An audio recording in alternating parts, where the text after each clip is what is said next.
I see that in resentful men all the time. They're very antipathetic towards women, and they blame their misery and resentment on the fact that women won't have anything to do with them, while the women are making them self-conscious for not being all they should be. Because the women think, why should I bother with you if you're not the embodiment of the spirit that will move into the unknown and face the Leviathan, which is exactly what she should be saying. And you're thinking, well, I don't want to have anything to do with that, but I'd like women to like me anyways. It's like, well, good luck with that.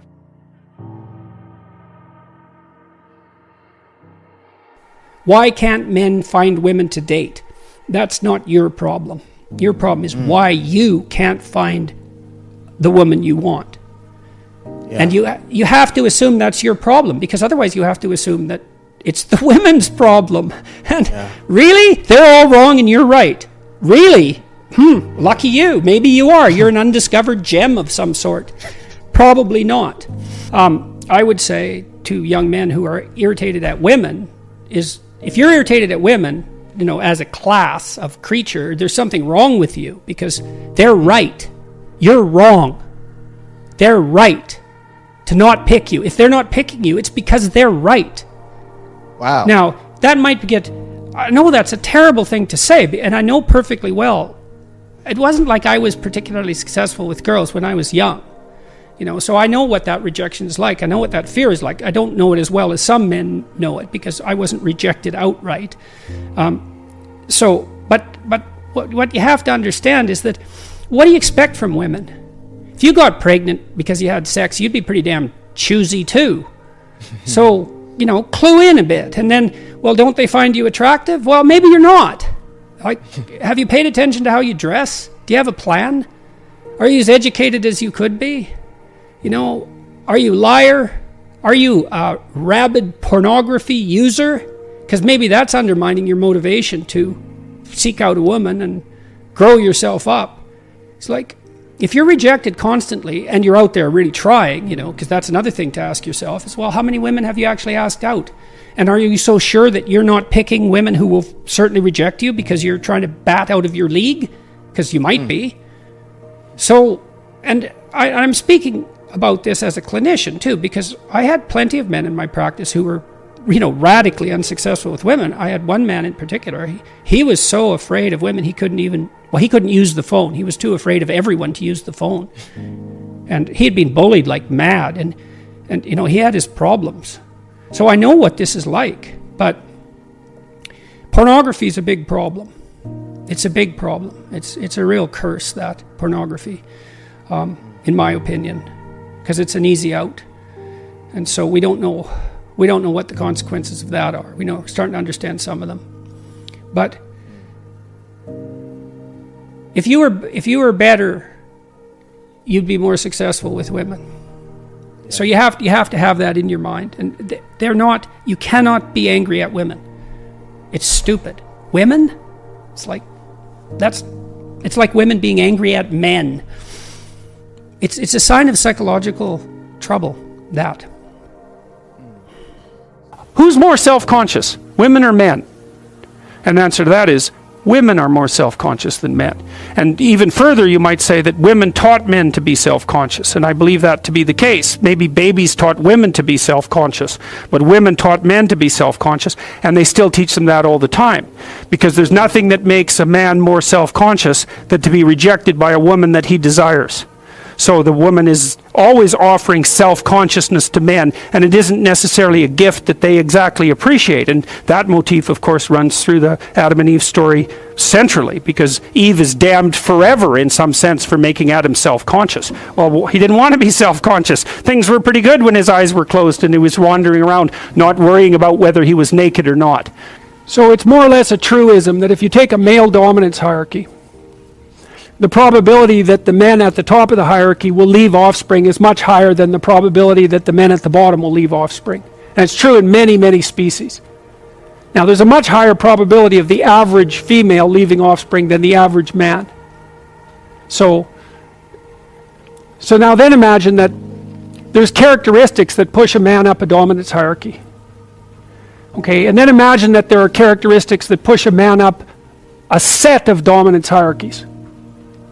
so that each dominance hierarchy has something in common with all of the others. It's sort of like the idea of a good player of a game being a good sport across games. So then imagine that the idea of the successful male starts to become encapsulated in biology, because the species is going to, the male part of the species at least, is going to be adapting to the selection pressures placed on the male by the male dominance hierarchy. So what happens is you have a competition between men. The men that win the competition find partners and mate. So the male is going to start to adapt to the fact of the selection that's implemented by the dominance hierarchy. Then you can imagine that that's going to take place across dominance hierarchies, because this is happening in many, many situations spread across time. And so then the idea of how the proper man should act starts to become incorporated in the biology and also in the expectations of the society. And then that starts to loop. So as the expectations become clearer and clearer, the notion of what it constitutes success becomes clearer and clearer as well, and the two things get tangled together. Now, and I think you can see that, a manifestation of that, whenever you go watch a movie, because you immediately identify the hero and you identify with him. It's like he's the person that your mythological imagination grasps onto, and you play that out using your body as a representational platform when you watch the movie. And so maybe you admire the hero. If he's a successful hero, you do. Well, that admiration is the manifestation of the instinct that drives you towards that kind of behavior. And not only can you manifest it, in which case you're likely to feel good about yourself, because you know that sometimes you can feel good about yourself and sometimes not, but you're also going to be able to recognize it when you see it in the world. And that's going to manifest itself in admiration. And admiration is the proclivity to imitate. So the meme can be you can imagine, dominance hierarchies are very, very old. They're like 300 million years old. They've been around a very long time. And the idea that we have an image of what it takes to climb the dominance hierarchy, it's more or less self-evident. Because that's the landscape that selected us. And at the same time, you know, the archetype, the pattern that propagates you up the dominance hierarchy is also the same pattern that makes you attractive to women. They're the same thing. And so what the females seem to be doing is using some marker or some set of markers as a proxy indicator for health. And I think you could say reasonably that female human beings do the same thing to male human beings. And there's some of that vice versa too. Like we evaluate each other, for example, for symmetry, which is one of the elements of beauty, because healthier people tend to be more symmetrical. And lots of animals use symmetry. Butterflies, if butterflies won't mate with another butterfly if it deviates from symmetry by the tiniest amounts you can imagine. So symmetry is a marker, and there's other markers like shoulder width to waist width is one, and waist width to hip width is another. That's usually what males use that to evaluate females in part. So there's lots of markers of health. But it also looks to me like the data worldwide seems to indicate that women, so imagine that women mate across dominance hierarchies and up, socioeconomically speaking. And on average, across cultures, women go for men who are about 4 to 5 years older. You know, it varies. In the Scandinavian countries, that's shrunk a little bit, but not that much. And in other cultures, it's bigger. I would say that depends to some degree on difficulty of establishing economic independence, right? Because in richer countries, it's easier to have enough economic independence if you're a male to be a useful participant in the process of having children. But it doesn't matter. Cross-culturally, it's still across and up, where men mate across and down. They don't care much about socioeconomic status. It doesn't seem to be part of their selection method, generally speaking. So I think that part of that is also the ability of women to select for male health. It's something like that, because it isn't only that, because if you're healthy and energetic, you're much more likely to be successful, because it's very hard to be successful if you're ill, obviously. I mean, because the competition is just too high. And both genders, both sexes select each other for attractiveness, both select for intelligence, both select for personality, although there are differences there in terms of what's stressed. be a little stronger, dress a little better, speak a little more clearly, aim a little higher, and practice that, and that'll work. Now, I know that that's more difficult for some people than others, because some people bear incredibly difficult developmental burdens, and I'm not saying that this is easy, but I'm saying that it's a useful reaction. What else are you going to do? What else are you going to do? Complain about women? I've seen that in men. I went out with a group of men who were having trouble with their wives, and they'd gone off to this couples retreat, and it was mostly rubbish, although they were trying a bit to get their lives together. And I spent a whole day with them. There were 3 of them, and one of them was a guy that I'd known for quite a while, and every single word he said was a lie. And all these 3 did the whole day was complain about their wives. And I thought, what the hell's wrong with you guys? You picked them. They're these women you picked, and maybe they have their flaws, but they're your wives. And that's how you talk about them?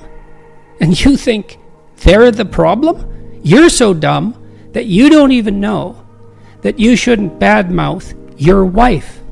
Just because she's your wife. When Tammy and I got married, we had a discussion about that. It's she has her flaws and I have my flaws, but I'm her husband and she's my wife, and there's a certain respect that goes along with that category, if you have any sense. And so that's an extension of the same thing. It's best to look to yourself. Now and then you can, things have gone rotten in society, and you have to bear your responsibility. You have to address that at a social level and a communal level. But fundamentally, it's and you do so much less harm if you look to yourself first as the problem. But then believe me, you're plenty of problem for you. You're all the problem you need for you. That's for sure.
Anh ai mơ mộng mình thức xa xôi, không màng về tình ái muôn nơi, sống cho là trọn kiếp đây thôi, đâu quan tâm gì chuyện đời. Thế mà lại ngâm tương tư, ông tầm bà mút xe tơ, đêm nằm trộm nhớ mơ mơ về ai. Thì ra anh yêu rồi, từ ánh mắt nụ cười, từ đôi môi gọi mưa sao xuyến lòng anh. Thì ra mê em rồi, ngày hay đêm ôm lời, chỉ nghĩ đến em thôi, đó là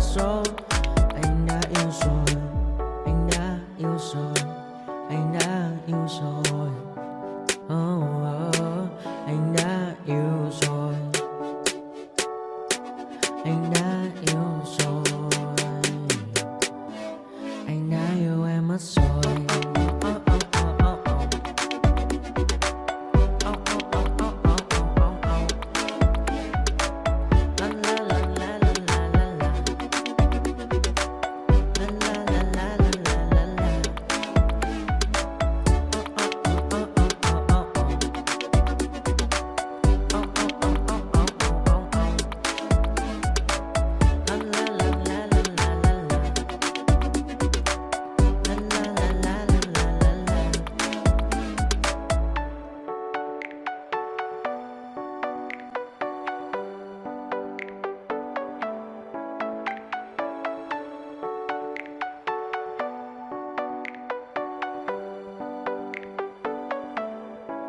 Anh hay mơ mộng mình thứ xa xôi, không màng về tình ái muôn nơi, sống cho là trọn kiếp đây thôi, đâu quan tâm gì chuyện đời. Thế mà lại nằm tương tư, ông tầm ba mối xa tơ, đêm nằm trộm nhớ mơ mơ về ai. Thì ra anh yêu rồi, từ ánh mắt nụ cười, từ đôi môi gọi anh mới sao xuyến lòng anh. Thì ra mê em rồi, ngày hay đêm.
Hey kid, don't ever let them get inside your head.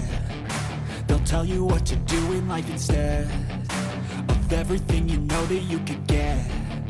Don't let them guide your life towards regret. I'll fight for what I love with every breath. My past is filled with things I won't forget. I use them all to push me to my best. So treat the worst of times just like a test.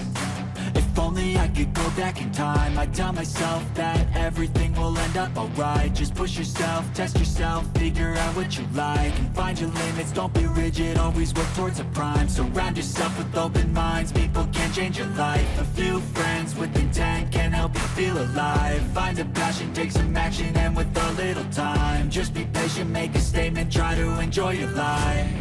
They'll try to kick you while you're down. They wanna rise up while you drown. They wanna fill your head with doubt. They're silently scared that you'll figure it out. I'll make it look like I'm losing, won't bother hiding my bruises. And when they finally think you're wounded, then it's your chance to be ruthless.